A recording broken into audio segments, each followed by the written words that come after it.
Президенттің 5 әлеуметтік бастамасы халықтың тұрмыс жағдайын көтеруге бағытталған. Бұл елдің игілігіне арналған ұтымды, сонымен қатар оптимистік жоба. Әлеуметтік салаларға тың серпін беретін басым бағыттар бүгінгі күні халықтың зор қолдауына ие болып отыр.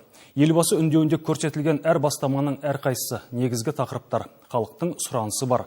Адам өмір сүру деңгейін арттыруға және халықтың әл-ауқатын жоғарылатуға арналған. Баспанамен қамтамасыз ету, салықты азайту арқылы еңбекақыны көбейту, терең білім алуға жағдай жасау, орта және шағын кәсіпкерлікті дамыту, халықты газбен толық қамтамасыз ету мақсатындағы жұмыстар қолға алынуда. Осы жұмыстар аяқталып, бастама сәтті жүзеге асатын болса, әлеуметтің әлеуеті де артатын болады.